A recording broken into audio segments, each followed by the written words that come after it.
미국의 유명한 소설가 레이먼드 카버의 단편 소설 대성당이 있습니다. 그 줄거리를 제가 간단하게 요약을 하면 여기서 등장하는 인물은 세 사람이에요. 나, 아내, 맹인인 로버트, 세 사람입니다. 그 줄거리를 보면요, 아내가 친구를 집으로 초대했습니다. 그 친구가 남자친구예요. 그 남편이 불편한 마음으로 보고 있는데 그 남자친구가 오는데 그 사람이 맹인입니다. 앞을 보지 못합니다. 그 사람을 유심히 보는데 수염을 길렀어요. 선글라스를 쓰지 않았습니다. 보통 맹인들이 찍고 있는 하얀 지팡이를 갖고 있지 않았습니다. 그래서 이 남편이 자기가 생각했던 그 맹인과는 완전히 다른 모습들을 보면서 아주 유심히 그 아내의 남자친구인 맹인 로버트이 들어오는 것을 보고 있습니다. 이 사람이 지팡이가 없으니까요, 아내가 가서 부축을 합니다. 그 사람의 손을 잡고 그 집으로 안내를 하고 있습니다.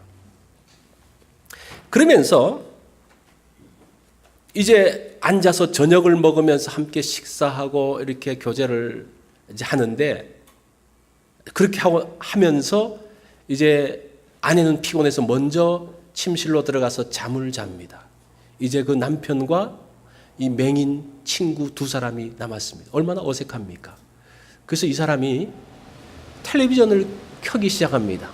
그러니까 이 텔레비전을 켜니까 거기서 한 채널에서 그 전 세계 각각에 있는 대성당을 막 보여줘요. 그러니까 이 앞을 보지 못하는 이 사람이 이야기합니다. 대성당이 어떻게 생겼습니까? 라고 묻습니다. 그러니까 이 사람이 이제 대성당에 대한 것을 설명하는 거예요. 대성당은 이렇고 저렇고 설명을 좀 하다 보니까 어떻게 설명해야 될지를 모르고 또 설명을 무슨 말을 해야 될지 잘 모르는 거예요. 그때 이 맹인인 로버트이 이렇게 이야기합니다. 종이를 가져오게. 그리고 연필도 가져와서 그 위에 대성당을 그려보라고 이야기를 합니다. 그러면서 이 맹인 그 친구가 이 사람이 그리는 손 위에 손을 이렇게 얹고 있는 거예요. 그러면서 이제 그것을 그려보라고 이야기를 합니다. 자, 그러면서 그 내용을 제가 잠깐 좀 읽어드리겠습니다. 이제 눈을 감아보게나. 맹인이 내게 말했다. 나는 그렇게 했다. 나는 그가 말한 대로 눈을 감았다. 감았나? 그가 말했다. 속여선 안 돼. 감았습니다. 내가 말했다. 그럼 계속 눈을 감고 이제 멈추지 말고 그려. 그는 말했다. 그래서 우리는 계속했다. 내 손이 종이 위에 움직이는 동안 그의 손가락들이 내 손가락을 타고 있었다. 살아오는 동안 내 인생에 그런 일은 단 한 번도 없었다. 그때 그가 말했다. 이제 된 것 같은데? 해낸 것 같아. 그가 말했다. 한번 보게나. 어떻게 생각하나? 하지만 나는 눈을 감고 있었다. 조금만 더 그렇게 눈을 감은 채 있자고 생각했다. 마땅히 그래야 한다고 나는 생각했다. 어때? 그가 물었다. 보고 있나? 나는 여전히 눈을 감고 있었다. 나는 우리 집 안에 있었다. 그건 분명했다. 하지만 내가 어디 안에 있었다는 느낌은 전혀 들지 않았다. 이거 진짜 대단하군? 나는 말했다. 이 소설이 이렇게 끝납니다. 마지막 부분만 제가 읽은 건데, 눈을 뜨고 설명하지 못했던 대성당을 눈을 감으면서 드디어 설명하기 시작을 합니다. 눈을 감으면서 편견이 사라졌습니다. 함께 눈을 감고 대성당의 그림을 그리면서 맹인과 눈뜬 사람이 하나가 되었던 것을 봅니다. 그 많은 것을 보았습니다. 눈을 감으면서 많은 것을 보았어요. 여러분, 눈을 감으면 많은 것이 보일까요? 어떨 것 같습니까? 눈을 감으면 무엇이 보이는지 궁금하죠? 눈을 한번 감아 보시겠습니까? 속이지 말고 다 한번 눈을 감아보세요. 무엇이 보입니까? 아무것도 보이지 않죠. 그러면 보이지 않는 것이 뭡니까? 아마 옆에 앉은 사람이 무슨 옷을 입었는지, 어떤 피부 색깔인지 보이지 않습니다. 이 사람이 타고 온 차도 보이지 않습니다. 얼마나 잘생겼는지, 얼마나 돈이 많은지, 얼마나 나이가 많은지 보이지 않습니다. 우리가 앉아있는 교회가 얼마나 큰지, 숫자가 얼마나 많이 모였는지 보이지 않습니다. 이런 외적인 것들이 보이지 않으면 무엇이 보일까요? 우리가 눈으로 보면서 가졌던 선입관들이 사라지고 사실, 팩트가 보이기 시작합니다. 우리를 미혹하던 겉모습은 사라지고 실체가 보이기 시작합니다. 일시적인 것이 아니라 영원한 것을 보게 됩니다. 비본질은 사라지고 본질을 보게 됩니다. 이렇게 될 때에 마음과 마음이 연결됩니다. 사람들은 눈을 뜨고 있으면서 오히려 실체를 보지 못했습니다. 이제 눈을 떠보십시오. 이것이 오늘 본문의 내용이에요. 요한복음 7장은 초막절 사건입니다. 초막절, 장막절, 수장절, 지금 우리하고 같은, 지금 이제 오늘 하고 이제 비슷한 시간이죠. 이 초막절에 예수님이 오심으로 인해서 그 예루살렘 성에 대혼돈이 벌어집니다. 왜 그랬을까? 그것은 자기가 보는 대로 예수님을 평가하고 있기 때문입니다. 보는 게 문제였어요. 자, 예수님의 동생들이 예수님에게 이야기합니다. 4절에 보면 스스로 나타나기를 구하면서 묻혀서 일하는 사람이 없나니 이 일을 행하려 하거든 자신을 세상에 나타내소서 하니. 자, 동생들이 이 초막절 잔치에 예루살렘으로 올라가야 되니까 올라가면서 예수님에게 뭐라고 말하는 거 아니? 형님이 메시아라고 그러고 대단한 일을 하시는데 숨어 있습니까? 한번 나가서 한번 해보세요. 한번 멋있게 한번 보여주세요. 지금 그 말을 하고 있는 거예요. 구질구질하게 숨어 있지 말고, 지금 이 동생들이 예수님에게 지금 무엇을 가르치고 있습니까? 형님 그 방법이 틀렸고 내가 제시하는 방법으로 하세요. 그런 이야기를 하는 거예요. 이게 사실은 형제들이 예수님을 이해하지 못하는 하나의 그 혼돈입니다. 혼돈이에요. 자, 그러면서 14절에 가면 예수님이 드디어 초막절 중간쯤 성전에 올라갑니다. 그래서 15절에서 예수님께서 그 성전에서 가르치실 때에 유대인들의 반응이 나옵니다. 15절을 보십시오. 유대인들이 놀랍게 여겨 이르되 이 사람은 배우지 아니하였거늘 어떻게 그를 아느냐 하니. 예수님이 말씀을 들으면서 사람들이 은혜를 받았어요. 야, 정말 굉장한 메시지구나라는 것을 알았어요. 그리고 난 다음에 정말 마음이 움직였습니다. 그런데 그리고 난 다음에 하는 말이 뭐라고 말합니까? 이 사람은 배우지도 않는 것 같은데 어떻게 이런 말을 하지? 그냥 보통 사람인 것 같은데 눈으로 보니까 그렇잖아요. 믿을 수 없다고 이야기합니다. 그 말씀을 듣는 순간 그들의 마음이 움직이고 무엇인가 역사가 일어나는 것 같았는데 예수님을 보는 순간 저거 아니야, 가짜야 라고 결론을 맺고 있습니다. 37절에 보면 예수님께서 이제 말씀합니다. 목마르거든 누구든지 나에게 와서 마시라. 나를 믿는 자는 성경의 이름과 같이 배에서 생수의 강이 흘러나오리라. 그 말을 듣고 사람들이 뭐라고 말합니까? 40절에 보면 무리 중에 어떤 사람은 이 사람은 참으로 선지자다. 어떤 사람은 이 사람은 그리스도다. 그 메시지를 들으면서 선지자라 그러고 그리스도라 그러고 막 이야기를 하는데 어떤 사람이 뭐라고 말합니까? 한마디 딱 하면서 끝나요. 어찌 갈릴리에서 메시아가 나오겠느냐? 그 말하면서 끝나는 거예요. 그러니까 메시아는 갈릴리에서 안 나오거든요. 그러니까 예수님에 대해서 사람들이 어떻게 알고 있습니까? 저 사람은 갈릴리 출신이고 갈릴리에서 활동했고 갈릴리 사람이라 그러니까 갈릴리 사람으로 알고 있었어요. 원래 예수님이 어디서 태어났습니까? 베들레헴에서 태어났어요. 근데 그것은 알 필요도 없고 그냥 자기들이 눈으로 보는 대로 아는 대로 지금 예수님을 평가하고 있는 것을 보게 됩니다. 자, 제가 이렇게 요한복음 7장을 간단하게 설명하는데 좀 혼돈이 있었죠. 야, 이게 무슨 말인가? 잘 한번 들어보십시오. 이 초막절 사건은 예수님이 십자가에 달리시기 전 6개월 전에 있었던 사건이에요. 혼돈 가운데 있는 사람들에게 예수님이 자신이 누구인지를 이야기해 주고 있습니다. 그게 오늘 본문의 내용이에요.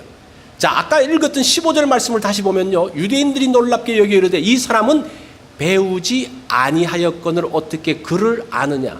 이게 무슨 말인 거 아니? 안 배웠다는 말이 아니고 당신은 누구에게 배웠느냐, 너 스승이 누구냐, 그런 말이에요.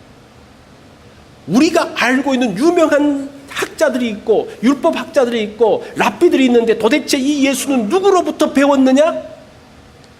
그 배운 사람이 누구인지 스승이 누구인지 전혀 알지 못하니까요, 그 사람을 무시해버립니다. 이 사람들의 혼돈, 이 사람들의 문제가 어디서부터 나오는 겁니까?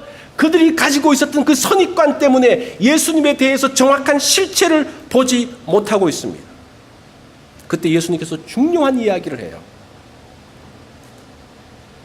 16절부터 18절에 보면 예수님이 당신들이 내가 전하는 메시지가 진짜인지 가짜인지를 구분할 수 있는 기준을 알려줍니다. 그 내용이에요. 자, 한번 제가 읽어보겠습니다. 예수께서 대답하여 이르시되 내 교훈은 내 것이 아니요 나를 보내신 이의 것이니라. 사람이 하나님의 뜻을 행하려 하면 이 교훈이 하나님께로부터 왔는지 내가 스스로 말함인지 알리라. 스스로 말하는 자는 자기 영광만 구하되 보내신 이의 영광을 구하는 자는 참되니 그 속에 불의가 없느니라. 자, 혼돈에서 벗어나는 길, 가르침이 하나님께로부터 왔는지 자기에게로부터 왔는지를 구분해야 되는데 어떻게 구분한다는 겁니까? 그 사람의 메시지가 하나님의 영광을 구하면 하나님께로부터 온 거고 자기의 영광을 구하면 어디서부터 온 겁니까? 자기에게서부터 왔다라고 이야기를 하고 있습니다. 근데 사람들이 눈 뜨고 있으면 이걸 못 봐요. 굉장히 자기를 자랑하는 사람들이 있습니다. 유명한 강사입니다. 훌륭한 목회자입니다. 하면 자기가 어땠고 그 말을 하면서 누가 영광을 받습니까? 자기가 영광을 받는다면 그 메시지는 하나님으로부터 온 것이 아니다라는 거예요. 그런데 그런 사람은 굉장히 화려해요. 굉장히 무엇인가를 잘해요. 그 당시 예수님과 대제사장 바리새인들을 한번 비교해 보십시오. 예수님은 정말 초라합니다. 그런데 대제사장이 입고 있는 옷이 얼마나 화려한지 몰라요. 그 바리새인들이 입고 있는 그걸 가지고 사람들에게 가르치는 그 가르침이 얼마나 놀라운지 모릅니다. 오랫동안 봐왔습니다. 누구한테 공부했는지 압니다. 이 사람들은 권력도 가지고 있습니다. 예수님을 보니까요, 갈릴리 사람이고 초라합니다. 미천합니다. 누구에게 배운지도 알 수 없습니다. 근본이 없는 사람입니다. 눈을 뜨고 있으면요, 그런 게 보여요. 그러니까 이 사람들이 비본질적인 것, 선입견에 사로잡혀 있습니다. 그것이 혼돈의 시작이라는 겁니다.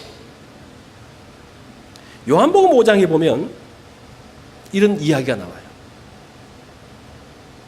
그 베데스다 못에서 38년 된 병자가 나옵니다. 그 병자가 있는데 38년 된 병자라 그러면요, 일생을 환자로 살았다고 보면 돼요. 그 사람에게 예수님이 찾아갑니다. 그러면서 뭐라고 말씀하시는 거 아니?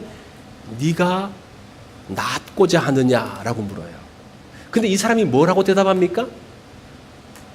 7절에 보면요, 병자가 대답하되 주여 물이 움직일 때에 나를 못에 넣어줄 사람이 없어 내가 가는 동안 다른 사람이 먼저 내려가나이다.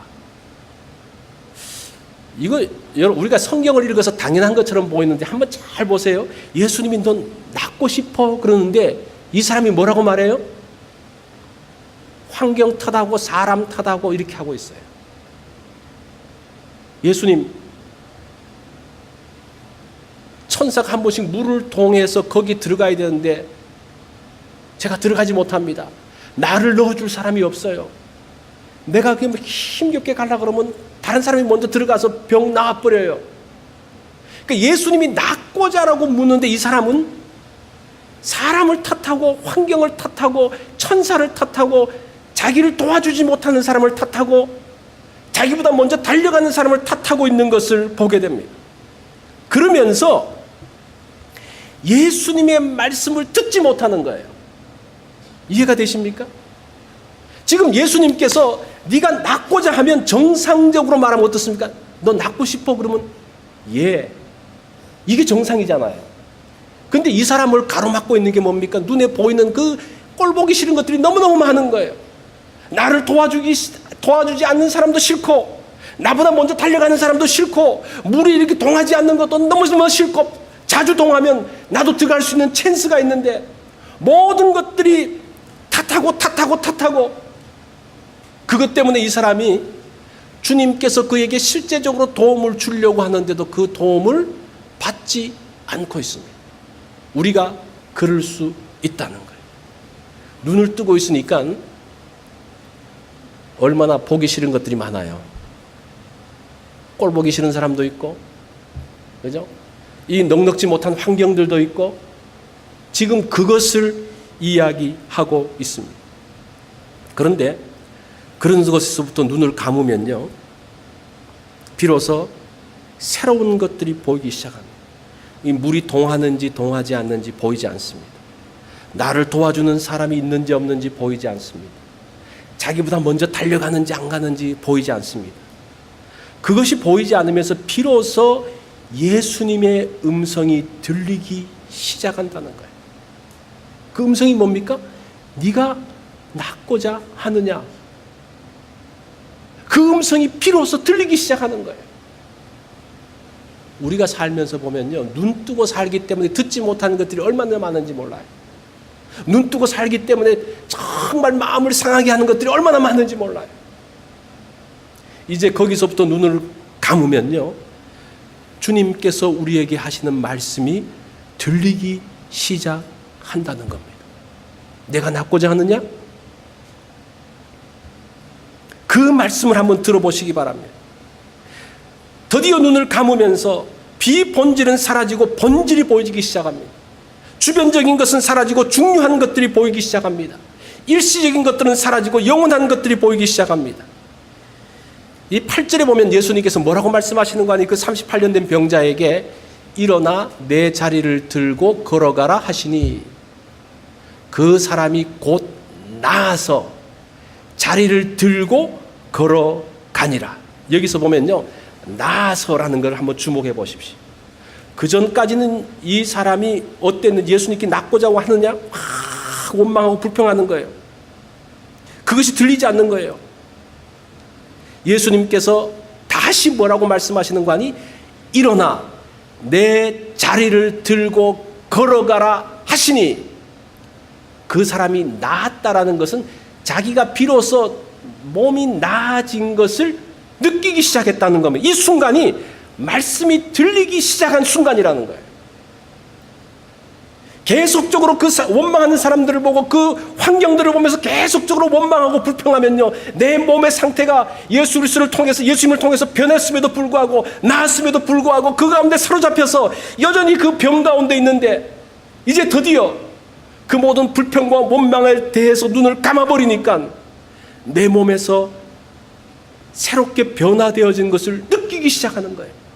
주님께서 나를 고치셨다는 것을 알기 시작하는 겁니다. 그러면서 그 자리를 들고 걸어가기 시작합니다. 이것이 오늘 요한복음 7장에서 말하고 있는 그 초막절의 혼돈을 멈출 수 있는 유일한 방법이에요. 주님께서 우리에게 말씀하시는 그 부분들 가운데서도 우리가 얼마나 말씀함에도 불구하고 내 생각 때문에, 내가 보는 것 때문에 얼마나 주님의 말씀을 듣지 못하고 있었습니까? 눈을 감으면서 비로소 보이는 것들이 있다는 겁니다. 어떤 분이 이런 이야기를 했습니다. 사람들은 두 마리 개를 데리고 산다. 하나의 이름은 편견이고 다른 하나의 이름은 선입견이다. 이 개를 견공이라고 하잖아요. 견. 그 두 마리 개가 있는데 어떤 개라는 거예요? 편견과 선입견을 데리고 있다라고 이야기합니다. 이 편견이라는 것은 한쪽으로 치우친 거예요. 그죠? 치우쳐서 생각하는 겁니다. 균형을 잃었다는 겁니다. 이 균형을 잃으면 굉장히 위험합니다.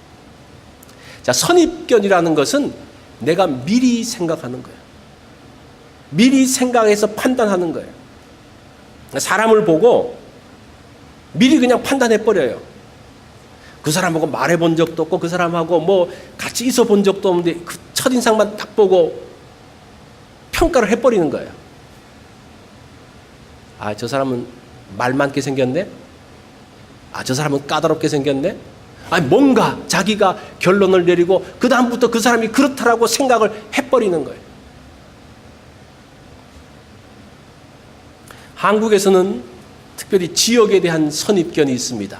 어디 출신 그러면 어떨 거야 뭐 이미 나와 있어요. 집안 출신에 대해서 선입관, 학벌에 대한 선입관, 나름대로 많은 선입관이 있어서 그 선입관을 가지고 사람들을 평가하고 있습니다.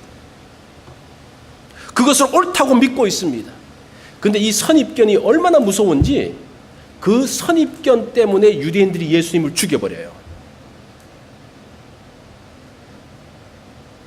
우리가 가지고 있는 편견과 선입견 때문에 사람들을 죽이는 거 아십니까? 사람들에게 상처 주는 거 아십니까?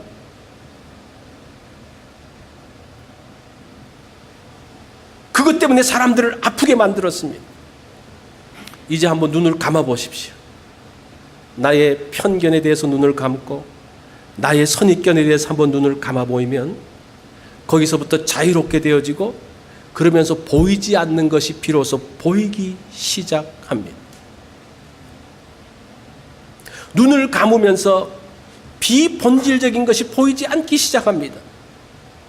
그 사람이 입은 옷도 보이지 않고 나이가 많고 적음도 보이지 않고 그 사람의 배경도 보이지 않고 그 사람이 뭐 가지고 있는 것들도 보이지 않으면서 비로소 그 사람의 내면을 보기 시작한다는 겁니다.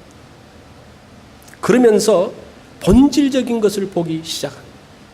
신앙생활이 뭡니까? 세상에서는요, 잘 보이려고 얼마나 꾸미는지 몰라요. 어떤 컴플레인 하러 가더라도 티셔츠 입고 갈 때하고 양복 입고 갈 때하고 달라요. 반응이 달라요. 우리가 그런 세상에서 살고 있어요. 그죠? 내가 없으면 없을수록 어떻게 합니까? 더 좋은 옷을 걸쳐야 돼요. 자기를 숨기기 위해서 그렇게 살아왔어요. 세상은 그렇게 살고 있어요. 근데 우리 신앙인들은 신앙생활에서는 교회는 어떻게 됩니까? 그렇게 해서는 안 되죠. 우리가 세상에서 너무나 익숙해졌기 때문에 그 옷 모양을 보며 겉모습을 보면서 사람들을 평가하는 게 너무나 익숙해졌습니다. 교회에서도 그들이 하면서 이 교회의 본질이 흐트러져 버린 거예요. 교회에서도 어떤 그런 독특성, 그 은혜들이 없어져 버린 거예요. 이곳에 와서도 여전히 좋은 옷을 입어야 되고 좋게 포장을 해야 되고 그렇지 않으면 이곳에서도 살아남지 못하는 세상과 똑같은 것이 되어져 버렸습니다. 그러니까 예수님이 교회에서도 계실 수가 없는 거예요. 예수님이 오시면 우리가 밀어낼 수밖에 없는 거예요. 지금 그러한 시대가 오늘날 시대가 되었다는 겁니다. 우리 자녀들을 향해서도 좋은 포장을 하라고 이야기합니다. 학벌로 포장을 하고, 그죠? 또 어떤 것들로 포장을 하고 포장을 해서 아이들을 포장을 해서 만들어 놨는데 그 포장이 통합니까? 그러면서 이 아이들도 자기가 누구신지 정체성을 알지 못합니다. 그러한 시대 가운데서 그것 때문에 사람들을 잘못 평가하고 하는 그러한 시대 가운데서 주님께서 이 초막절에 요한복음 7장을 통해서 본질을 보라고 이야기해요. 그 사람의 내면을 보라고 이야기합니다. 그 사람이 가지고 있는 것이 아니라 하나님께서 그 사람을 만드신 그 만드신 모습들을 보라고 이야기를 합니다. 나는 아무것도 없어도 그 있는 모습 자체로 인정받고 사랑받는 그러한 사람으로 서기를 원하는 것. 그것이 요한복음 7장을 통해서 우리에게 주시는 말씀이에요. 이 대성당을 통해서 했던 그 작가가 썼던 그 내용들이 우리가 맹인에 대한 그 선입관들, 그러나 눈을 감으면서 이 사람이 맹인인지 아닌지 볼 수 없으면서 새로운 것들을 볼 수 있는 눈이 열려진다는 것. 우리가 하나님으로부터 주시는 정말 신령한 것으로 눈을 뜰 수 있는데 왜 눈을 뜨지 못합니까? 왜 영적인 눈을 뜨지 못해요? 우리가 너무 세상적인 것들에 의해서 갇혀 있어서 그런 거예요. 그래서 보지 못하는 것. 우리가 세상을 살면서도 사람들과의 트러블, 관계 파괴, 문제가 어디서부터 나오는 겁니까? 외적인 것을 가지고 평가하면서 문제가 생기기 시작하는 거예요. 저 사람은 돈이 많게 생겼으니까 나에게 도움을 주겠지? 나름대로 그 외모를 보고 판단하는 거예요. 저 사람은 그 외모를 보니까 형편없으니까 아무것도 아니겠지? 그러면서 무시하면서 문제가 생기는 겁니다. 그것 오늘 주님께서 요한복음 7장을 통해서 예수님이 친히 그런 수모를 당하세요. 외적인 모습 때문에 그런 친히 수모를 당하고 있습니다. 그것을 말씀하고 있는 거예요. 오늘날 21세기 그 교회에서도 예수님은 여전히 그렇게 수모 당할지도 모릅니다. 주님께서 분명히 말씀하시죠. 눈을 감으면서 비본질적인 것을 보지 않으면서 이제 본질을 보고 내면을 보고 영원한 것을 보라고 이야기합니다. 그러면 혼돈이 그쳐진다고 이야기합니다. 그러면 주의 음성을 들을 수 있다고 이야기합니다. 주의 음성을 따라가면 하나님의 음성을 들을 수 있다라고 이야기합니다. 그것이 오늘 본문의 말씀입니다. 자, 우리가 이 말씀에 귀를 기울인다면 우리의 혼돈에서, 여러분들의 그 복잡한 생각에서 벗어나서 참 실체를 보게 될 것입니다. 우리 다 같이 기도하겠습니다.